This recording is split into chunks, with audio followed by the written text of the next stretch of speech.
Hello friends, स्वागत है आपका श्रीलंका की सबसे ऐतिहासिक सिटी में जिसे कहते हैं गॉल। ऐसा क्या है इस सिटी में जो इसे इतना पॉपुलर बनाता है?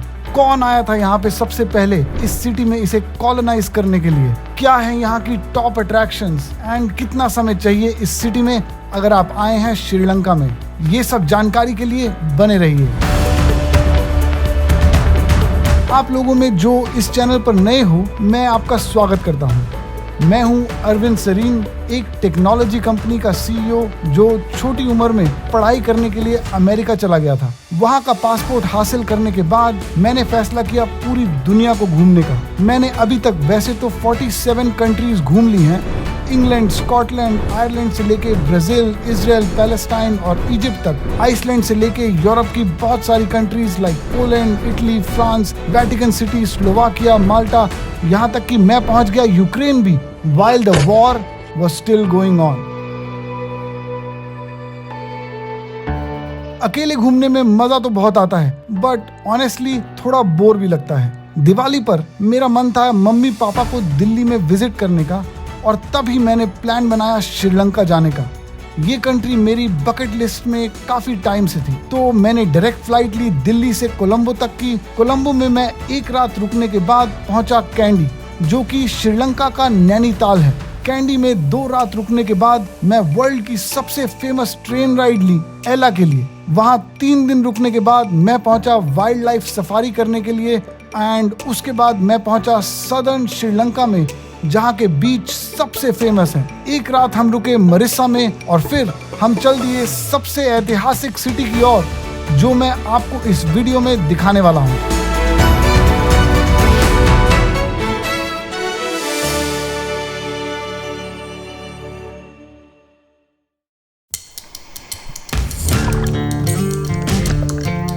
हमारा सफर गॉल की ओर शुरू हुआ मेरी स्कूबा डाइविंग एक्सपीरियंस के बाद। ये एक्सपीरियंस बहुत ही थका देने वाला था, बट यकीन मानिए इट वाज वर्थ इट। अगर आपने मेरी स्कूबा डाइविंग वाली वीडियो नहीं देखी है तो आप मेरे चैनल पर जाके इस वीडियो को देख सकते हैं, जिसमें मैंने अपने स्कूबा डाइविंग के एक्सपीरियंस के साथ साथ ये बताया है कि आपको किन बातों का ध्यान रखना है स्कूबा डाइविंग करते हुए, स्पेशली अगर आप पहली बार कर रहे हैं। मरिस्सा से निकलने के बाद गॉल हिस्टोरिक सिटी से कुछ ही किलोमीटर पहले आता है सहाना बीच। यहाँ पर मैं रुका कुछ खाने पीने के लिए।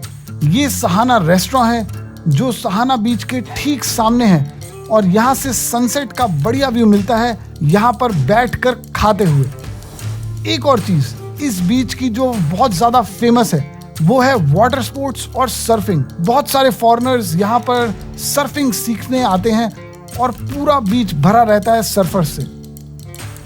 हमने यहाँ का लोकल फूड ऑर्डर किया जो काफी टेस्टी था। अब खाने पीने के बाद बारी थी सनसेट के टाइम पर गॉल को एक्सप्लोर करने की।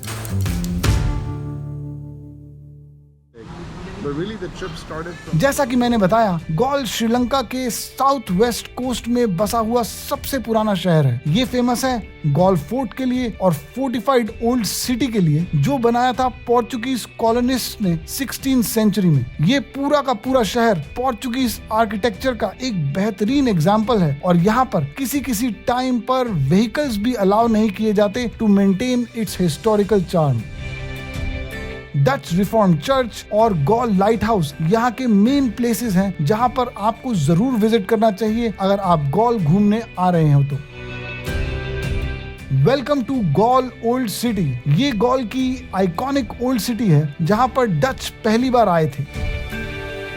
आप ये चर्च देख सकते हैं जो डच लोगों ने बनाया था। अपनी गाड़ी पार्क करने के बाद मैं निकल पड़ा अपने अमेजिंग ड्राइवर एंड गाइड के साथ वॉक करने के लिए। तो दोस्तों, हमारे साथ हैं तुष, जो हमें हमारी सभी डेस्टिनेशन तक लेकर आते और जाते हैं। तुष का खुद का भी एक YouTube चैनल है यहाँ की लोकल लैंग्वेज में, और उधर देखते हैं कि क्या है। तो थोड़ा पास जाने पर हमें पता चलता है कि एक सपेरा था जिसके पास एक पाइथन था। तो मैं अपने आप को उसके पास जाने से रोक नहीं पाया। पास जाने पर उस आदमी ने मुझे अपने पास बैठने को कहा। पाइथन को देखकर मैं डरा हुआ था, बट फिर भी मैं उसके पास बैठ गया, और वही हुआ जिसका डर था।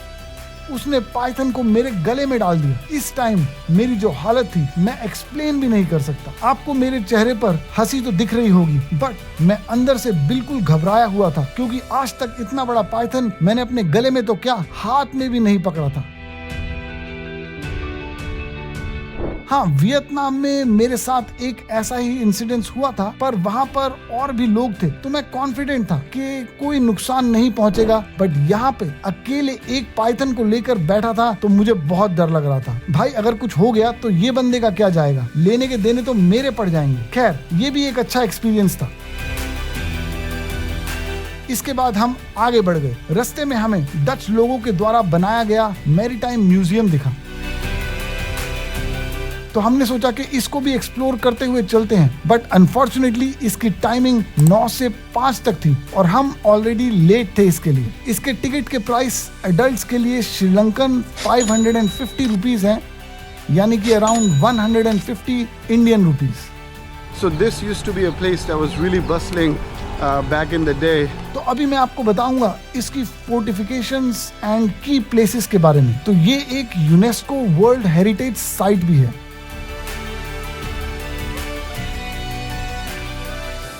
तो ये काफी इंपॉर्टेंट टाउन है जिसका बहुत ज्यादा कल्चरल सिग्निफिकेंस भी है।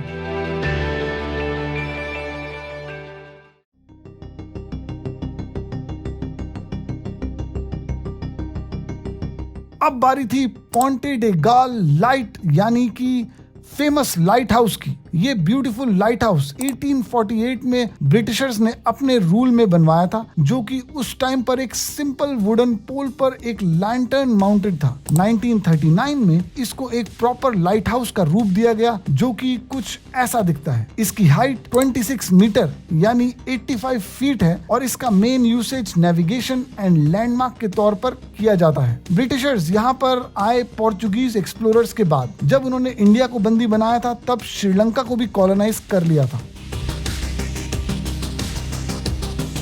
तो अभी हम हैं एक व्यू पॉइंट पर जहां लाइट हाउस काफी करीब है। याद रखिए, क्योंकि हम इस फोर्टिफाइड सिटी में हैं, तो यहाँ से भी एक अमेजिंग व्यू पॉइंट मिलता है सनसेट विटनेस करने का। पोर्चुगीज लोगों ने ये दीवारें बनाई थी ताकि कोई दुश्मन उन पे कब्जा ना करे। आप वहां भी ऐसा ही एक फोर्टिफिकेशंस का स्ट्रक्चर देख सकते हैं।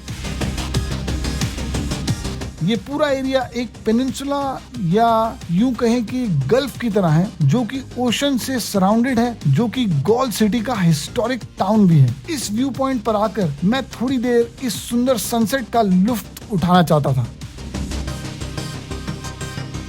थोड़ी फोटोज खिंचवाना चाहता था और फिर निकल पड़ा मैं आगे। चलते चलते हमें बहुत लंबी फोर्ट की वॉल्स दिखी, जहां पर सब लोग सैर करने आए हुए थे। बच्चे, बूढ़े और जवान यहाँ पर मजे कर रहे थे, जैसे हमारे यहाँ इंडिया गेट पर हमेशा मेला लगा रहता है। यहाँ पर बहुत अमेजिंग स्मॉल रेस्टोरेंट्स और शॉप्स भी हैं। आगे जाने पर हमने बहुत सारी ओल्ड बिल्डिंग्स देखी। इतना घूमने के बाद मैं वापस चल दिया अपनी कार की तरफ। We're gonna end our trip to Galle here. अगर आप श्रीलंका विजिट करें तो यहाँ जरूर आइए, एटलीस्ट 1 या 2 दिन के लिए। आप यहाँ पे आराम से 2 से 3 दिन भी बिता सकते हैं। Signing off from Galle.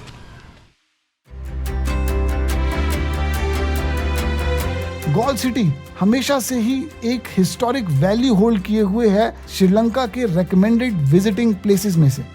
यहीं पर हमारा सफर खत्म होता है गॉल का, बट मेरी श्रीलंकन जर्नी अभी भी बहुत सारी बाकी है।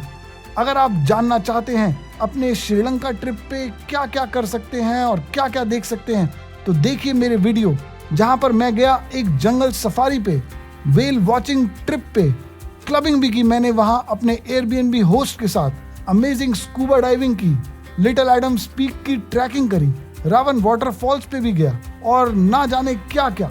मेरा ये सारा एक्सपीरियंस आपको मेरे यूट्यूब चैनल पर देखने को मिल जाएगा, और अगर नहीं मिला तो करना पड़ेगा थोड़ा सा वेट और मेरे चैनल को सब्सक्राइब। सो हिट करिए लाइक बटन और subscribe button and show some love by commenting कि ये वीडियो आपको कैसा लगा। मिलते हैं नेक्स्ट वीडियो में, तब तक के लिए बाय बाय।